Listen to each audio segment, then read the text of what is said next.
दोस्तों, आज की कहानी एक ऐसे शख्स की है जिसने अपनी गरीबी में भी अल्लाह की राह में खर्च करना नहीं छोड़ा। पुराने वक्तों की बात है। एक छोटे से गांव में एक बूढ़ा लकधारा रहता था। उसका गुजर बसर बहुत मुश्किल से होता था। दिन भर जंगल में लकड़ियां कत्ता और शाम को जो चंद पैसे मिलते उससे अपने घर का राशन लाता। लेकिन उसकी एक खूबी थी, चाहे उसके पास खुद खाने को कुछ हो या ना हो, अगर कोई साइल मांगने वाला उसके दर पर आता तो वो उसे खाली हाथ नहीं लौटाता था। एक दफा का जिक्र है, शहर में बहुत सख्त कहत फैमिन पड़ गया। बारिश न होने की वजह से दरख्त सूख गए और लकधरे का काम बंद हो गया। 3 दिन तक उसके घर में चूल्हा नहीं जला। चौथे दिन जब वो मायूस होकर जंगल की तरफ निकाल रहा था तो रास्ते में यूं से एक मुसाफिर मिला जो भूख से बेहाल था। उस मुसाफिर ने कहा, अरे भाई, क्या तुम्हारे पास थोड़ा सा पानी या खाना है? मैं कई दिनों से भूखा हूँ।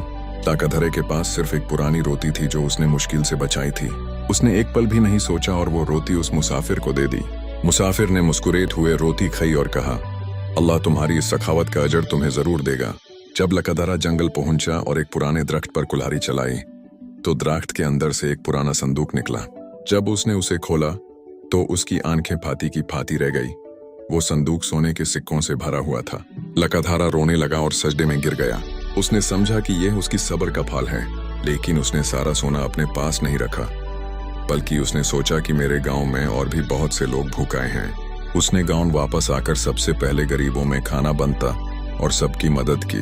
जब लोगों ने पूछा कि इतना पैसा कहां से आया तो उसने बताया, जब हम अल्लाह के बंदों की मदद करते हैं तो अल्लाह हमारे लिए वहां से रास्ते खोलता है जहां से हम सोच भी नहीं सकते। इस कहानी से हमें यह सबक मिलता है कि मुश्किल वक्त में भी अल्लाह पर तवक्कुल, ट्रस्ट रखो और सखावत का रास्ता कभी मत छोड़ो। बेशक अल्लाह सब्र करने वालों के साथ है। उम्मीद है आपको आज की ये इस्लामिक कहानी पसंद आई होगी। मजीद ऐसी ही वीडियोस देखने के लिए हमारे चैनल को सब्सक्राइब करें और इस वीडियो को सदका-ए-जरिया समझकर शेयर करें। जज़ाकल्लाह खैर।